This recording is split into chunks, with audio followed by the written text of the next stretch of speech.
Assalamualaikum warahmatullahi wabarakatuh. Salam, salam sejahtera, Om Swastiastu, Namo Buddhaya, salam kebajikan.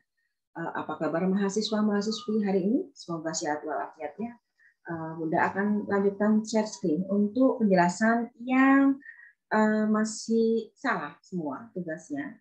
Jadi ini perlu untuk kembali share screen di sini. Oke, ini adalah manager as decision maker. Ini pertemuan kedua ya, justru ketika pertemuan kedua, manager itu memang sebagai pembuat keputusan, ya, pengambil keputusan adalah seorang manajer. Sehingga seorang manajer itu harus hati-hati dalam mengambil keputusan tersebut. Oke, langkah-langkahnya ini adalah identification of a problem, identification of decision criteria, allocation of weight to criteria, development of alternative, analysis of alternative, selection of an alternative, dan implementation of an alternative. Oke, ini Bunda akan rampingkan jadi satu ini saja, satu tabel. Jadi lebih jelas karena nanti kalian ada tulisan tangan mengerjakannya. Jadi tentu saja satu tabel saja. Jadi tidak banyak tabel menghabiskan berkertas-kertas. Oke, ini cukup ini. Kita tulis aja paling atas tentu saja adalah langkah pertama yaitu mengidentifikasi suatu masalah. Contohnya, ini contohnya sales representatif membutuhkan komputer baru. Ya, seorang sales representatif membutuhkan sebuah komputer baru. Jadi setelah identifikasi itu kita buat kriteria keputusan, oke? Decision criteria. Di sini kriterianya ternyata komputer itu kita butuhkan yang memori dan storage-nya, battery life-nya, carrying weight, warranty, display quality. Ini adalah beberapa kriteria. Terus kemudian dari kriteria itu yang ketiga ini ya, langkah ketiga kita membuat pembobotan. Ini oke, kita menganggap yang tertinggi adalah memory and storage. Ini harus di sini ada yang tertinggi, tinggi, jadi urutannya sampai paling rendah. Jadi 5 kriteria minimal. Jadi kita buat minimal 5 kriteria. Kalian pun juga harus demikian membuat 5 kriteria. Oke, kita buat ini dari yang tertinggi bobot 10 untuk memory and storage dan battery life 8, carrying weight-nya 6, warranty-nya 4 dan display quality-nya 3. Oke, terus kemudian dari bobot tersebut, terus kalian ini dari 3 dikembangkan alternatif ini. Jadi yang beberapa yang mempunyai bobot-bobot ini kira-kira merek apa gitu kan? Oke, di situ ditulis ada beberapa ditemukan ada HP, ProBook, Sony, Lenovo, Apple MacBook, Toshiba, Sony NW beda lah Sony-nya ya. Ada Dell Inspiron ya, dan HP Pavilion. Nah, ini kemudian dari kriteria ini, kriteria merek-merek ini, satu-satu nanti dinilai. HP ini memori storage-nya nilainya berapa ya? Oke, kita harus dulu. Baterai life-nya berapa? Oh, 3 baterainya. Terus carrying weight-nya berapa? Oh, 10 juga. Oh, warranty-nya berapa? 8. Terus display quality-nya apa? Oh, 5. Oke. Nah, satu-satu nih ini yang keempat ya. Terus kemudian Sony-nya berapa? Satu-satu kita buat kriteria, kita nilai sesuai kriteria tadi. Oh, Sony ini memori dan storage-nya berapa nilainya? Untuk baterai life-nya untuk Sony, untuk carrying weight-nya, warranty-nya, display quality-nya itu apa? Berapa? Dinilai ya. Terus Lenovo juga demikian. Memori dan storage-nya itu nilai berapa? Baterai life juga di sini terlihat. Apple MacBook juga. Oh, memori storage-nya 8 ternyata. Oke, baterai life-nya 7 gitu. Oke ini. Toshiba juga demikian. Oh, ini dikasih memori storage-nya itu kasih nilai berapa? Nah, Sony NW itu juga kasih nilai kita nilai berapa? Input untuk pembobotannya. Terus Dell Inspiron ini apa sih Dell Inspiron ya? Itu juga kasih bobotnya berapa, pembobotan sesuai kriteria gitu kan. Oke. Nah, ini kriteria masing-masing untuk merek. Terus HP Pavilion itu juga merek HP. Jadi kriteria masing-masing HP itu kita kasih bobot sesuai kriteria keputusan tadi. Oh, ini. Tapi dibalik lagi keputusan yang tertinggi adalah memorinya. Ya, memorinya adalah ini. Ini yang penting adalah memorinya. Kemudian baterai life-nya. Terus kemudian carrying weight-nya, ya kan, beratnya, terus warranty-nya, display quality-nya. Oke. Nah, kemudian kita setelah itu kita alternatif menganalisa alternatif ya kan. Tadi kan analysis of alternatif. Kita menganalisa tadi berarti dikalikan tentu saja dari HP nilai bobot dari merek tersebut dikalikan dengan desain kriteria tadi, kriteria keputusan. Oh oke, jadi 10 kali 10. Untuk memorinya 10 kali 8, 3 kali 8 ini ya, untuk baterai life-nya, 10 kali 6 untuk current width-nya, 8 kali 10 untuk warranty-nya, 5 kali 3 untuk display quality. Ini adalah untuk merek HP sendiri. Bagaimana dengan untuk saya Sony, itu juga harus dibuat demikian rupa ya, sama. Jadi kita buat satu persatu, tadi sudah dinilai pembobotan masing-masing HP, terus dikalikan dengan kriteria tentu saja, karena itu yang dibutuhkan, yang lebih pentingnya gitu kan. Oke. Kemudian kita selection, setelah itu kita ada dong, jadi di total dong, setelah dikalikan di total di sini adalah memilih sebuah alternatif, selection of alternatif. Di sini terlihat di sini, oke, tertinggi 246. Oke, ini adalah hasil dari pilihan selection of an alternative. Tujuannya akhirnya kita mengimplementasikan of an alternative itu. Implementasi yang diimplementasikan adalah alternatif yang sudah dipilih tadi. Yang tertinggi yaitu Dell Inspiron. Dell Inspiron apa sih? Gitu, Inspiron atau apa itu? Oke, jadi begitu ya, mahasiswa-mahasiswi ini khusus untuk manager as decision maker, ini yang terpenting ada di sini. Nanti selanjutnya kita akan ketemu analisa SWOT. Analisa SWOT juga akan demikian nanti ketemu ya. Tapi itu nanti ketika semua sih, ketika membuat planning itu pasti kita buat analisa SWOT.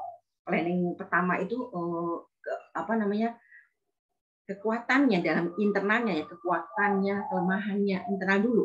Ketika kita buat analisa SWOT, kemudian kita keluarnya eksternal adalah apa? Opportunity, peluangnya apa nih? Terus kemudian ininya apa namanya, threat-nya, ancamannya apa? Pasti ada usaha itu pasti ya.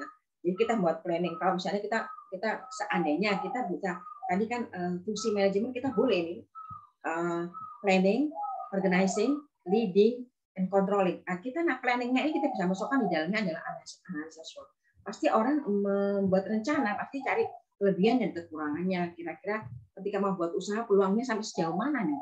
Atau ancamannya mana nih? Kalau ancaman tadi kita lihat kompetitornya kita siapa saja. Begitu ya. Jadi oke, ini 4 fungsi ini manajemen. Jadi oke, yang tadi kalian benar itu udah akan mungkin akan share screen sekali lagi untuk beberapa step-step tugas ya.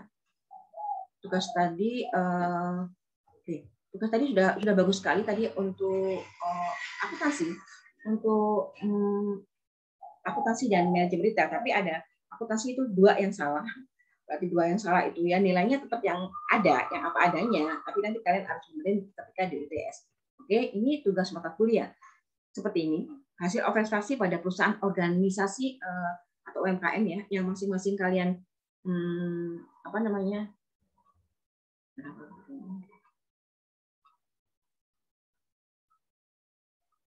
Oke. Ini adalah tugas mata kuliah, tugas yang kalian presentasi. Ini hasil observasi, membuat hasil observasi pada perusahaan atau organisasi atau UMKM atau panitia, nggak masalah. Di sini foto-foto kalian, pasti ini kelompoknya siapa saja. Ini template-nya, ini latar belakang pemilihan objek. Latar belakangnya apa alasan memilih objek tersebut? Jadi ada nama objeknya. Kemudian jelaskan 4 fungsi manajemen yang dipakai oleh, diilustrasikan saja, yang dipakai oleh objek yang diamati itu. 4 fungsi yang tadi disebutkan, planning, organizing, leading, and controlling. Nah, organizing tadi sebutkan di sini karena ini adalah berkaitan dengan manajer. Sebutkan di sini strukturnya. Kita ilustrasikan strukturnya siapa, leadingnya siapa. Terus di bawahnya ada asisten atau ada pekerja, ada top manager, middle manager atau first line manager, boleh saja apa saja. Oke, yang tadi ini kemudian manager as decision maker ya. Manajer tadi yang dipilih itu harus mampu membuat hitung-hitungan ini. Oke ya, mahasiswa-mahasiswi semoga mengerti. Ini ada beberapa tadi bagus, alhamdulillah ya, subhanallah, excellent, bagus. Udah suka. Ini adalah evaluasi. Tugas ini mengevaluasi kalian sudah sejauh mana terserap materinya. Bunda pun juga mengevaluasi diri Bunda bahwa sejauh mana Bunda menyampaikan sudah diserap dengan baik dan benar. Oke. Kalau ini hanya tabel consulting organizational culture, ini membuat apa namanya, menilai organisasi, budaya organisasi, ini dibedakan dengan kompetitornya. Jadi kalau kalian ambil yang objek diamati usahanya adalah usaha misalnya fashion, berarti ini juga kompetitornya juga sejenis ya, fashion. Tidak bisa kalau misalnya yang kalian memakai makanan tapi misalnya kompetitornya fashion, tentu nggak sesuai. Oke, ini hanya menilai budaya organisasi itu seberapa kuat gitu kan. Dan terus kemudian ini juga filosofinya, semua mendemonstrasikan founding filosofi ya, demonstrate the founding philosophy of the organization under observation. Ini organisasi yang diobservasi, ini didemonstrasikan filosofinya apa.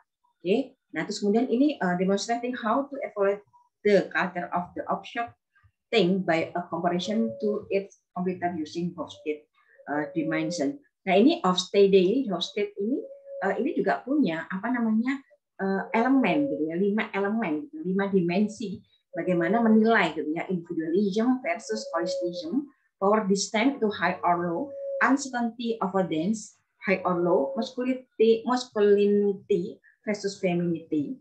Ini masculinity bukan berarti laki-laki pemimpin berarti dia maskulin perusahaan, tidak tentu. Atau misalnya pemimpinnya perempuan dia akan femininity, tidak ya kan. Jadi kalau femininity itu kan nurut gitu kan. Perempuan kan seperti itu ya.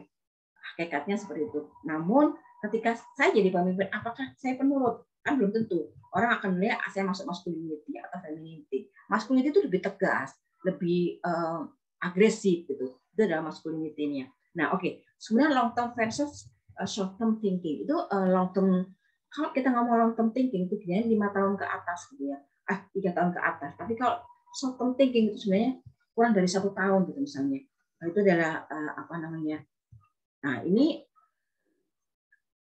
contoh apa? Ini ada template. Ini ada tadi itu template presentasi kalian tugasnya. Kemudian dan ingat bahwa Bunda menilai kalian kerjasamanya bagaimana, cara presentasinya, pemaparannya bagaimana, cara menjawab dan cara bertanya bagaimana. Hanya itu saja karena cuma 15 menit. Tapi hasil hitungannya tetap dinilai tadi ketika presentasi dan terkirim ketika di Bunda. Artinya ketika tadi ada koreksi di luar tidak nilai Bunda. Hanya kalian membenarkan nanti ketika UTS. UTS jangan lupa dibenarkan. Ya, apalagi itu tulisan tangan. Per kelompok angkanya harus berubah, tidak boleh sama. Jika satu kelompok sama, ada ketahuan sama, dua-duanya tidak akan dinilai. Oke, demikian mahasiswa-mahasiswi dan yang lain semoga bisa belajar dengan baik. Untuk pengantar manajemen ini baru sampai apa namanya pertemuan 1, pertemuan 2, pertemuan 3 dan pertemuan 4. Baru 4 saja ya. Baru 4 saja, ini hanya untuk latihan presentasi. Jadi memang sengaja hanya 4 saja pertemuan. Untuk tanggung jawab sosial memang tidak perlu dijabarkan di sini. Dan nanti juga yang terakhir mengelola apa namanya perubahan, ya, agent of change. Jadi sebagai agen perubahan. Nanti untuk pertemuan yang ketujuh. Oke, baik, terima kasih mahasiswa-mahasiswi. Terima kasih kerjasamanya sudah mempresentasikan dengan baik. Walaupun ada salah biasa itu mahasiswa dibenarkan nanti ketika kalian UTS. Nilainya ditambahkan nanti ketika UTS ya. Terima kasih. Wassalamualaikum warahmatullahi wabarakatuh. Salam sejahtera. Om Swastiastu, Namo Buddhaya. Salam kebajikan. Terima kasih. Terima kasih.